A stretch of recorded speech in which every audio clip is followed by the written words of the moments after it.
let us begin with our first story, Hidden Treasure in an Abandoned Town. This happened around 2003, and even today it's not something I forget about. Sitting here writing this out for you to read, I laugh because it was just downright dumb. But when it happened, it was no laughing matter, and here's why. To take you back, we must return to summer break in high school. It was myself and my friend, who in this story we will call Eric. Eric was a year older than me, being 19, and I was 18. I'm female, by the way, and for a quick mention, both of us speak Spanish. We truly believe that saved both our butts. Anyways, the idea of going on a road trip had come up during conversations whenever we would hang out on the weekends.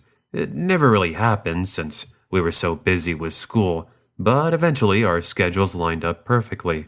Therefore, we came up with a week-long road trip in which we would head to northern Chihuahua, Mexico, to visit Eric's family.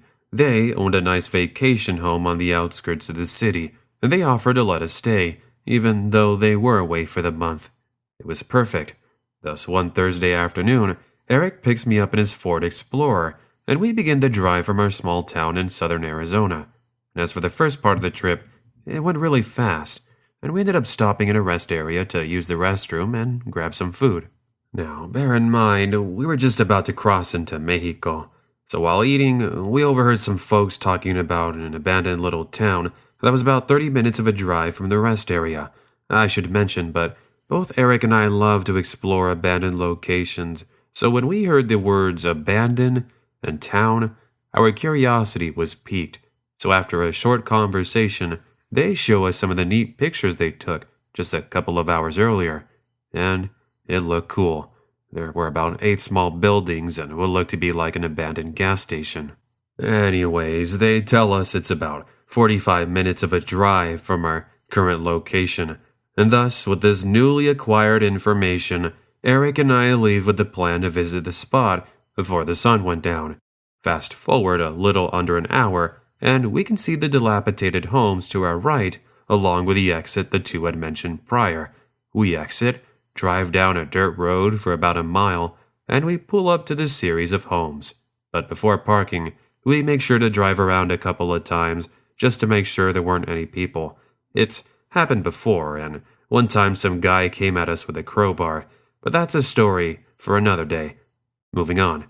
Eric parks the car behind the abandoned gas station, where it's important to note you would not be able to see it had you been coming from the dirt road we arrived on.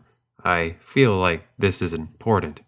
Anyways, once we exit, we take some photos, and then we go exploring inside some of these homes. We got some great shots, and we even found what looked to be graffiti with strange symbols. After getting our chills, we proceed to head back to the car, but we soon jump for cover when we can see some vehicles approaching. One was an RV, the others were 2 darkened out SUVs. Maybe it was a bit of paranoia for us to hide, but remember, we were out in the middle of the desert in Mexico on some abandoned property. Who knows what sorts of creeps could be lurking around? Well, it was a good thing we hid, because when those vehicles park, men with ARs step out of the RV. They were decked out with their armor, sunglasses, gloves, boots, camo clothing, etc. At first we thought perhaps this was some sort of military training ground and they were going to practice, but why would they be here at this abandoned town? Soon enough, some other men step out from the SUVs, and they appear to have some sort of large container. However, unlike the men we saw in camo, these guys were decked out in fancy suits, sort of like businessmen. After watching them talk for about 5 minutes, it appears an argument breaks out as they started to push and shove. We honestly thought they were going to start firing, but they eventually relax. Here's where it gets scary for Eric and I. As I'm watching this unfold, Eric calls me over, so I walk to Eric to see what the fuss is about, and he finds what looks to be like some sort of large container with a lock. We try to pick at it, but to no avail. Now, while we're distracted, we started to become aware of noise, voices, and footsteps getting louder and louder. They belonged to the men, and they were approaching our hiding spot. I remember one of them saying something, which really quickly. From this point on, I'm gonna write out the conversations in English. They were in Spanish, but I'll save you the trouble. These conversations are from both myself and Eric's memories, so not all of it is going to be 100%. Instead, it's going to be based off our memory. Yeah, we have the money hiding over here in this little building. It's all yours. Great. So even though it seemed we hit the jackpot, it was also a curse, because apparently it belonged to these people. What they would do if they found Eric and I, well, most likely they would have turned us into shredded cheese. So what to do? Leave, of course, and thus we jump out of a little window, but unfortunately, we're seen. Hey, what are you two doing out here? Stop where you are. Great. In just moments, we were going to be 6 feet under, quite literally. There's no other option, so with our hands up, we walk over to them while they have these cold barrels staring right at our faces. Do you two know this area is off limits to people? You shouldn't be exploring locations like this. Eric and I were both trying to fight back tears, as we felt that at any moment they would fire. Then what looks to be the leader walks over, and he says, Do you two kids want to know what we do with people who trespass? We didn't answer, but he walks over to the 3 of the guys and whispers in their ears. He then walks away, and the 3 then tell us to turn around. This was it. Shaking and crying, echoes of pops are heard through the desert as metal hits the building we were just in. It goes on for about 5 seconds, and once it goes silent, the 3 men started to laugh. We were confused. That is until we once again turn around. You two are lucky. The boss changed his mind. You're free to go, but if you tell anyone what you saw here, we have ways of finding you. Our reaction to hearing that was a sense of relief, but that didn't stop our adrenaline from pumping. They keep an eye on both myself and Eric as we make a mad dash back to his Ford Explorer. All the while, the 10 men in total are staring us down. Finally, in the safety of Eric's car, we basically Superman fly out of there, not once looking back. And that was pretty much the end of it. When it came back to driving home, we didn't. Instead, we flew back, and Eric's uncle drove his car back to his place after a week. That was pretty much the end. We were too scared to tell anyone, and it remained between us until a few years ago when it was brought up in a conversation. Eric's uncle is convinced it could have been some sort of location for criminals to meet up at, but I guess we'll never truly know. To this day, we don't know who they were and what they were up to, but something tells me that we stumbled onto something that we weren't supposed to witness. Story number 2. Into the Desert. Let's go back to the late 1990s, and let's talk about a creepy experience that my sister and I had when we went into the desert. For reference, we used to live in northern Arizona. I say used to because we were in the process of moving when this experience happened. Actually, we moved out about 3 weeks later. Anyways, our home was located in a nice neighborhood where there's a desert that goes on for miles and miles. Eventually, it would lead you into the next town, which was about 20 miles away. So, it was my 18th birthday, and my parents ended up getting me an ATV. And it was awesome. My sister, as you might expect, was jealous. But she was only 14, and my parents promised her when she was older, she would get her own. In the meantime, I offered my sister, who we will call Amy, the opportunity to join me as we drove around the desert. Now, I remember it being a few nights after my birthday, and Amy and I were home alone. I was in my room doing some homework, and Amy walks in wanting to know if we could go for a late-night drive. I told her that I needed to study, but eventually she was able to convince me to take a break. Thus, we head into the garage and take out the ATV. But before leaving, I remind Amy that we needed to be back before 11 p.m., because that's when our parents would be back from their date. It was currently 9:30 p.m. Fast forward about 30 minutes, and we are a good 3+ miles into the desert. All around, my sister and I was sand and the stars above. And with the only light source coming from our headlights in the sky above, it was very difficult to see anything that could potentially be hiding. And that's why, out of nowhere, the headlights are able to make out a silhouette of what looks to be like some sort of large container. The closer we got, the more the details became noticeable. In front of us was one of those large containers you see on the back of trains. This one was blue, and there were obvious signs of it being scratched and used. Interested, we get off of our ATV and we try to see if we could find an opening. This was already the beginning of a big mistake. We reach the front and we notice there's a lock, along with a small entryway. It was just enough for both my sister and I to squeeze through. Now I know what you're thinking. Don't you dare go in there. Well, we did. We grabbed one of the flashlights we had and we pointed inside. And there are a bunch of containers and boxes. Thinking we might have found some sort of hidden treasure, we're soon inside. These boxes contain clothing as well as cans of food and bottles of water. There was even a generator with a TV, a computer, and even a PlayStation. Now here's where things get creepy. Out of nowhere, we both hear the sounds of movement that's coming from the very back of this large container. Both my sister and I are surprised as we see that we weren't alone. Out of nowhere, a man stumbles out behind some of the large boxes. He, however, had a machete, and he then begins to yell, saying that we were inside his home and we needed to leave. We started to do just that, but that's not before he tries to grab me. My sister is able to get outside just fine, but while I'm halfway out, I feel his grasp on my left arm, the one that was inside the container, also the arm that had the large flashlight. He begins to pull me back in. So what do? I smack him with the flashlight as hard as I can over the head. He lets go and curses, and I then exit as both myself and my sister jump onto the ATV. The last sight we saw was him running after us, but to no avail. After what seemed like an eternity, we are able to see our home in the distance. However, we can also see our parents' car pulling up into the driveway. Thankfully, from where we were, there was a blind spot where they couldn't see us. We had to act quickly because we didn't want to get in trouble for being out so late.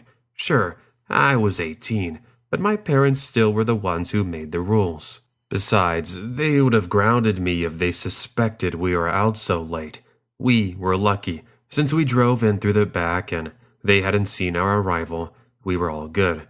Anyways, we eventually meet up with our mom and dad, and we tell them we were just playing soccer outside because we couldn't sleep. And that was pretty much it. We never spoke about the container nor the man, as we feared we would have gotten in trouble had we said anything. It's silly thinking about that today, but regardless, we moved away and we never saw him again. And so, that's the story. It might not be as creepy as others, but hopefully it'll teach you a lesson. Don't go out into the desert at night, and don't go inside places that might be the home of some random maniac. Okay, maybe he wasn't a maniac, but why would he be living out there? I guess I'm just thinking about it too much. Anyways, that's it. Story number 3. Headlights in the Desert. This took place around 2010. I know what you're thinking. It seems like a long time, but that doesn't mean I've forgotten just how truly scary this was. Allow me to take you back. I was in high school, and both myself and my older cousin decided to go camping in the southern Arizona desert. Bear in mind, this was during the fall when temperatures were a lot more reasonable. Now, one of the reasons we had decided to go camping was because it was the first time I'd seen him in at least 10 years. This camping trip was going to be our way to catch up and spend time together. Anyway, we ended up taking my cousin's RV one late evening and we go off-roading for about, I want to say 20 minutes. That's until we were pretty much in the middle of nowhere. Just imagine that for a second. The only sight around you being sand and mountains as far as you can see. No signs of people. and that meant if something were to go wrong, you were pretty much on your own. Not that we were expecting any trouble. After all, this was just going to be an overnight stay. Oh, and also in case something did happen, say for example one of us getting sick, then we can just drive back. Simple, right? Well, not exactly. So we do set up the tents, and we do get a campfire going, and all is going according to plan. We bring out some drinks, roast some hot dogs and hamburgers, and we just reminisce about the good old days. With that, fast forward to around, I'd say, 4 in the morning, and I'm just waking up needing to use the restroom. But here's what I notice. My cousin's missing. Seeing as I just woke up, I did find this confusing, but after about 10 seconds, I figured he went inside the RV. Thus, I head in, and sure enough, he's in the restroom. Slightly annoyed, I tell him to hurry while I proceed to wait for him. 5 minutes later, I notice light shining through the curtains of our little window. I found this odd, but by then my cousin had stepped out of the restroom. Forgetting the lights, I run inside and I take care of my business. And 30 seconds later, I walk out, but my cousin is peeking through the curtains, the ones I just mentioned a second ago. He tells me, "Hey, Haley, come over here. Check this out." Both of us watch as 2 men with bandanas covering their face step out of an SUV. They look like the typical cholos you see in movies, bald heads, oversized t-shirts, etc. What was odd was they sorta just stared at our tents for a solid 30 seconds. We almost considered heading outside to talk to them, but something felt wrong. That's why my cousin Jack walks over to the door and he locks it, and while he's doing so, I watch in absolute fear as both take out sidearms and start firing into the tents. I kid you not, I went pale, and one look at my cousin revealed that he was feeling the same way, and now that we were on the same mindset, getting out of there was our #1 priority. But where were the keys? We search for them for what seems like an eternity, but eventually we find them on one of the countertops. Jack then runs over to the driver's seat when suddenly we begin to hear someone fiddling with the door handle. These 2 were trying to break in, and they start firing at the door. I then jump back to cover as I fear they might have gotten my cousin. Thankfully, the driver and passenger seats are elevated, and they're further up from the entrance door. Jack then puts the key in the ignition, and we start our escape. But that's not before more loud bangs are heard hitting the back of our RV. Jack tells me to stay behind some sturdy cover while he keeps an eye on the rearview mirror. This was the strange part. They never followed my cousin and I. Instead, their silhouettes became distant and distant, until eventually they were gone. 15 minutes of driving later, we can see the city lights, where we're just starting to feel a lot more comfortable. Once we were in the city, we drive to a nearby police station, where immediately we head outside to see the damage. The RV was riddled with tiny holes, which made it look like a cheese grater. And so, after talks with police, they tell us they would investigate it, but nothing ever came up. I don't blame them, since there wasn't much they could go off of by our description. To this day, we don't know why they decided to act the way they did, but both my cousin and I are just thankful that we weren't hurt.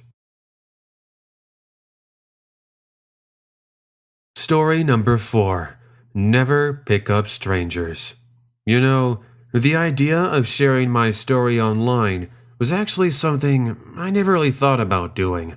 Sure, I could have just posted it wherever, but I really needed help expressing just how creepy this was. Therefore, I've gone ahead and sent it into the Creepy Fox so he can narrate it.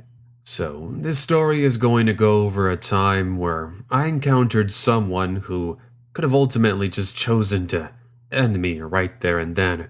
Why they didn't, I told myself maybe it was because they had a change of heart, but I won't know because to this day, they've never been caught. Now, let me rewind a bit and let's go back to the late 1970s. It's here that I was on a cross-country road trip to visit my then girlfriend, who's now my wife, who was happening to live in Los Angeles. I myself was living in Indiana.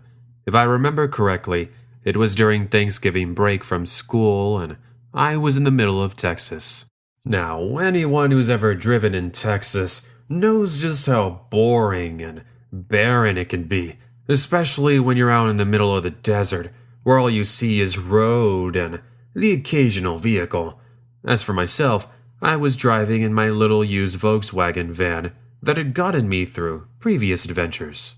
Anyways, at one point it was around 7 p.m., and I'd stopped at a rest area to fill up the car, as well as use the restroom. That's what I do.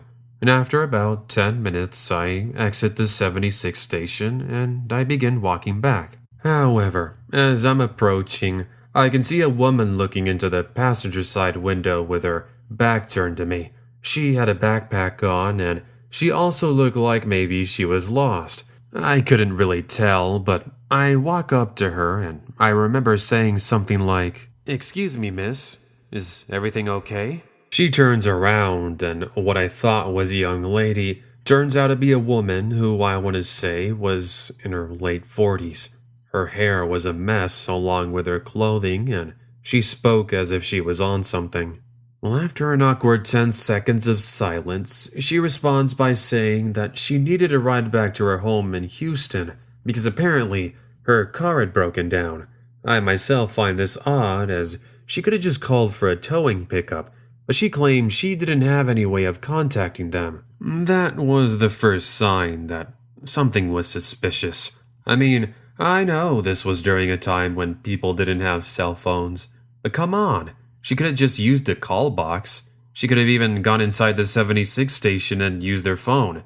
Either way, I decided I'd do her the favor. Big mistake. But you have to remember, this was also during a time when people were a lot more trusting of strangers. If anything, I thought maybe she would think I was up to no good.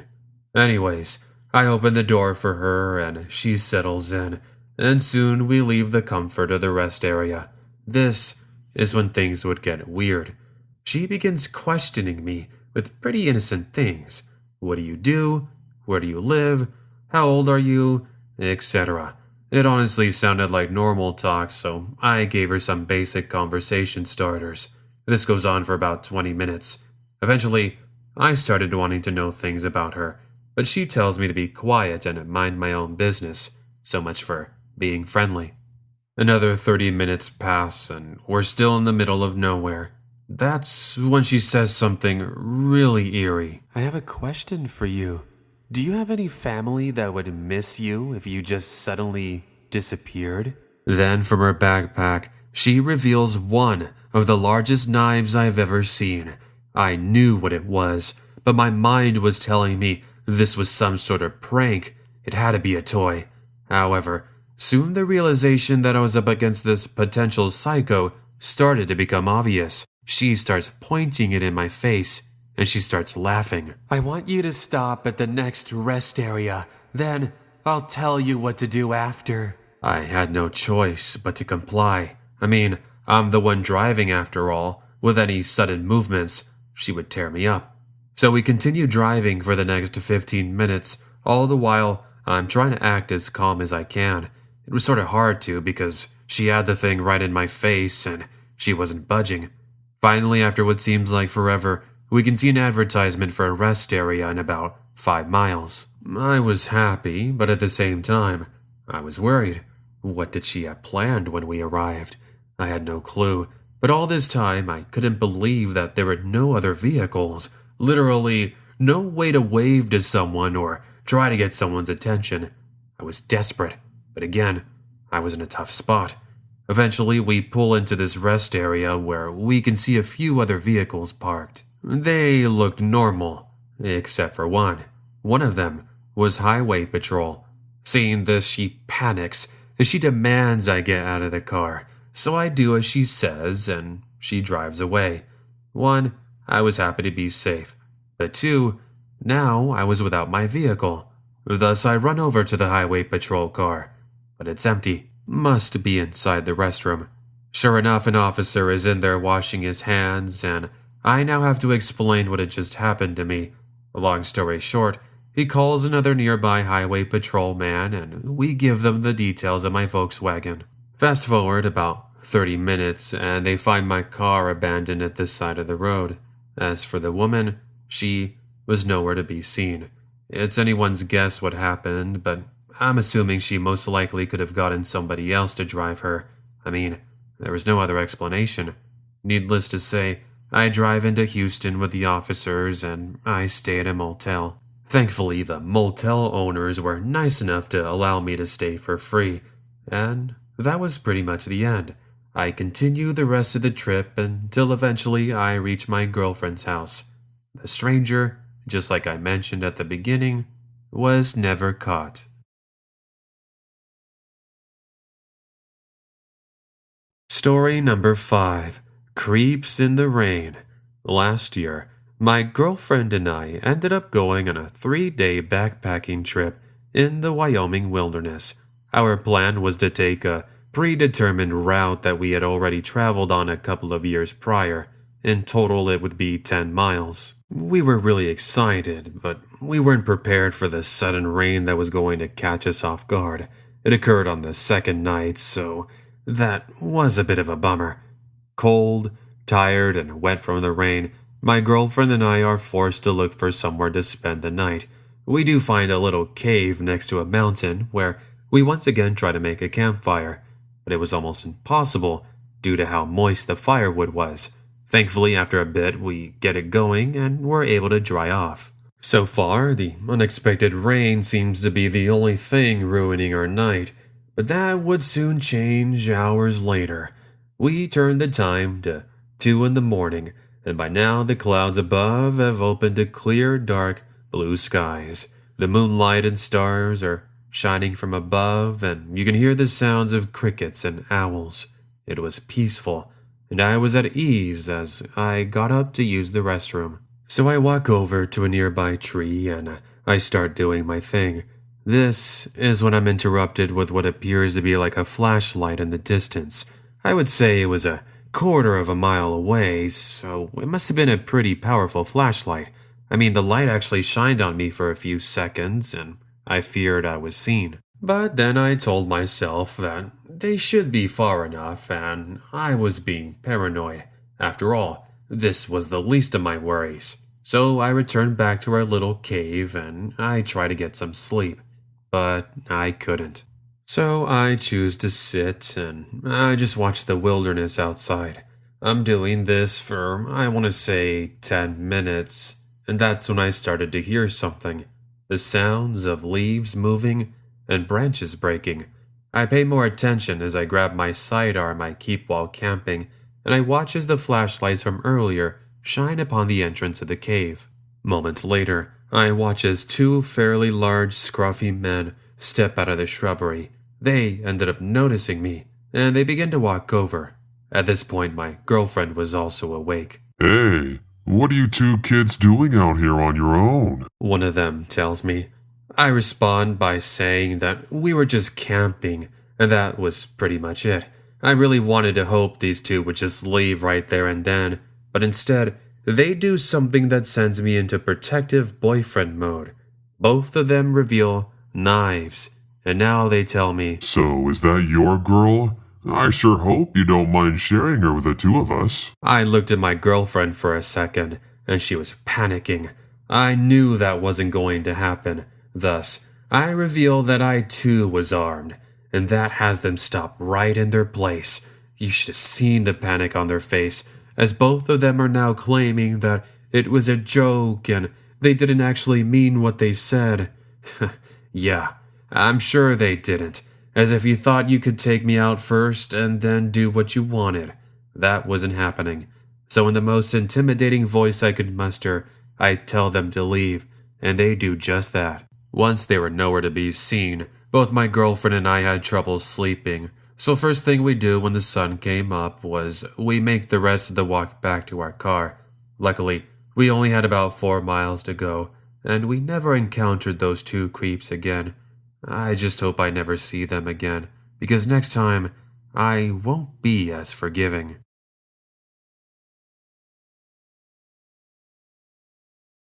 Story number 6. I need to check your heater. This takes place when I was in the 9th grade, so we're talking about the early 2000s. At the time, it was just myself and my mother, and we were living in a house in the desert. The house was actually located on 2 acres of quiet and peaceful land that was away from any major cities. In summary, it was pretty much in the middle of nowhere. This meant that having any sort of visitors was really rare.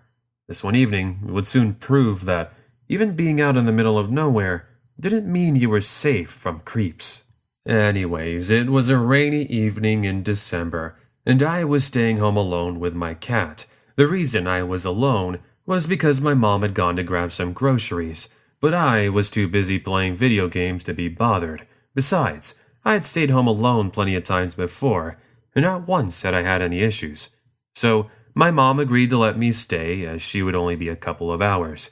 About an hour after she left, so I want to say 8:30 p.m., my cat, who we'll name Oreo, started to act really strange. He kept meowing and hissing at something outside the window. I thought maybe that he was seeing a coyote, since that's happened before. Thus, I really didn't pay attention to it. However, he wouldn't stop it. It was starting to get annoying. I remember I was in the process of telling him to be quiet, and that's when I started to hear a knocking at the side of the house. I froze. First thing I tried to do was I tried to explain the knocking, as it sounded like a person doing it, not an animal.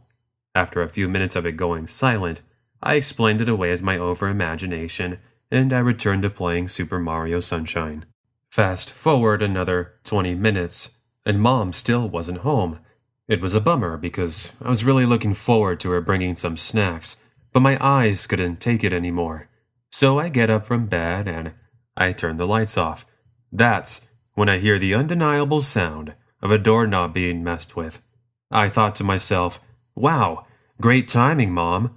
So I slowly walked down the stairs, but for whatever reason, I ended up looking out the window just before opening the door, and what I see isn't my mom. Instead, I can see someone decked out in dark clothing with matching hoodie and ski mask, and they're trying to pry open the door with a knife.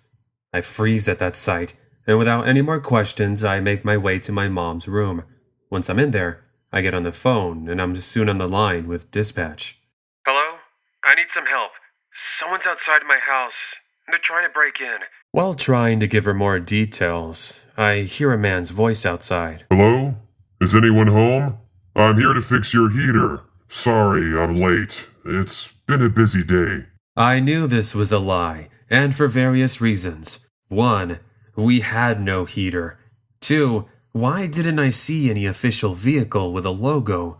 And last but most important, why was he trying to open my front door with a knife? These questions and more were remaining unanswered, as I'm soon interrupted with headlights that I can see approaching from down the dirt road that leads to our home. It was my mom. While still looking outside, I can see the man run off to our side of our home, and after 20 seconds, a van drives off past my mom's Honda. In the end, my mom was just as confused as me, as 30 minutes later, we're talking with officers explaining that somebody was outside trying to break in. As for the stranger, he never did return. Story number 7. Motel in the middle of nowhere. Let me start off by writing that this might not be as scary as some of the submissions you've heard, but I thought I would still send it in regardless. When this took place, I was 20 years old, and it was just myself on a road trip to visit family. To save you too many details, I'll just go ahead and jump forward to where I was. I'd stopped at a rest area in the middle of New Mexico, where I ended up booking a room at a Motel 6. The sign-up process took less than 10 minutes, and before I knew it, I had a nice cozy room to relax in. At around 8 p.m., I was starting to get a bit hungry, so I walk across the road to an AM/PM to grab some food. I remember getting a hot dog, some chips, and a Dr. Pepper. So I'm waiting in line and I'm ready to pay, and that's when a man approaches me from the corner. Excuse me, miss. but I'd love to buy you that food. It's the least I can do for such a beautiful girl such as yourself." I was flattered and I thanked him for the offer, but I told him it was no problem. Disappointed, he walks out of the store, and I think that's the last time I would ever see him. Anyways, I pay for my food and I exit, and I started to make my way back to the Motel 6. "Excuse me, hold on a minute. Do you have a second?" I turn around, and it was the same man who offered to buy me some food. "Sorry to bother you again, but I was wondering, do you have Facebook or maybe you have Instagram? Maybe you want to be friends?" I proceed to tell him that I don't give information to strangers, but he keeps insisting, saying that he was a pretty nice guy and I should at least give him a chance. Just so you get a visual, he was, I'd say, in his early 50s, slightly overweight, with short brown hair and stubble, and he was what I assumed to be a delivery driver. "I'm really sorry, sir, but I need to go back to my motel. Have a nice night." Big mistake. I should have told him I was leaving, but I got caught up in the moment and I told him I was staying overnight. That mistake would soon lead to a creepy experience, and that experience takes place about 20 minutes after I'd seen the man. So I'm in the room watching TV, and all of a sudden I hear knocking at the door. "Open up. It's security. We need to talk to you about something." Well, that was really strange. I don't remember doing anything wrong, as far as I knew. I get up, but before opening the door, I ended up looking through the little peephole. To absolutely no one's surprise, the creep from the AM/PM is pretending to be a security officer, and I wasn't falling for his tricks. Thus, I pretend like I didn't hear him, and instead, I call the front desk. I just made sure to speak loudly so he could even hear me. "Hi there. So, somebody's knocking at my front door, and they're trying to get in. Can you please send somebody to check it out?" This actually worked, because I hear footsteps running away, until eventually it goes silent. A minute later, somebody knocks at the front door, and when I look through the peephole again, it's one of the employees I talked to earlier. They told me that they had no security officer that matched the description I'd given, and thus, the identity of the mystery creep remained unsolved, because he never returned. Now, there's nothing against motels in the middle of nowhere, but I think maybe next time, it might be smarter to pull an all-nighter and just grab lots of coffee. Thus, we move on to our final story. Misunderstanding almost cost us. Let us begin with a bit of background. This was in the late 1990s. I was 23 years old, and I'm male, by the way, and I used to live in Nebraska, where I studied radio and TV film.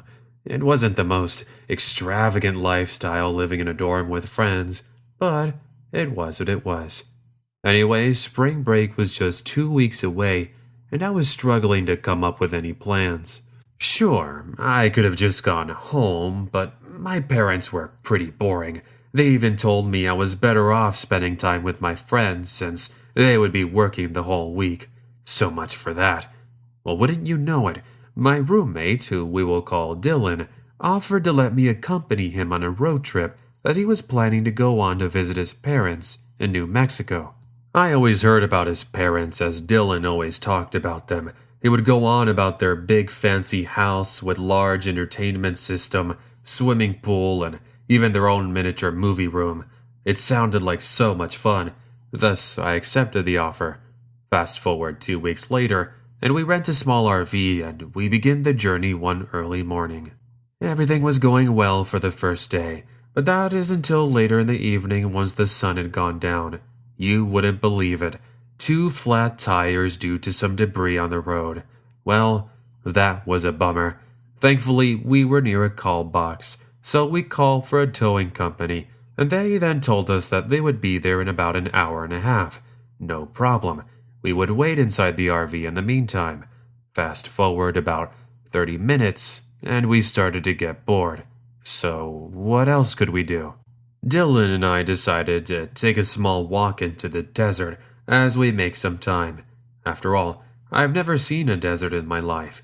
So we walk into the desert for around 10 minutes, and eventually we can see some headlights in the distance. The closer we got to the lights, the more we realized those headlights belonged to what looked to be a large pickup. My friend and I thought that was pretty cool, and we thought that perhaps there was somebody that could give us a hand. So we walk over, only to hear the sounds of a dog barking. But that didn't spook us. It's what we saw next, what made it worse. So as we get closer, we can see a campfire, and we can see what looks to be a group of people sitting next to it. Along them appears to be a dog that is barking, which would explain the barking we were hearing.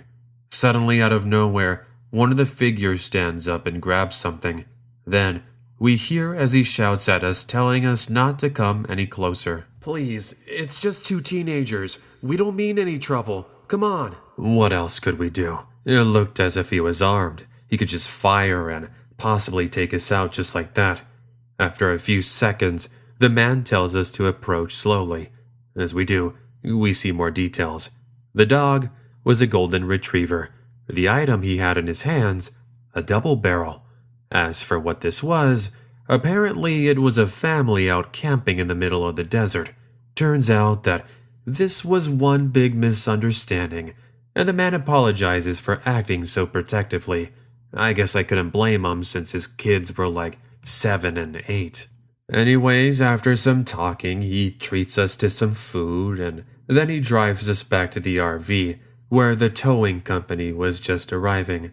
And that was pretty much the end of it. Since he did apologize and he went out of his way to show us that he meant no harm, we never told the police. I know this isn't your typical scary story, but just imagine being out in the middle of the desert at night when suddenly someone points something as chilling as a double barrel at you. Not exactly fun, am I right?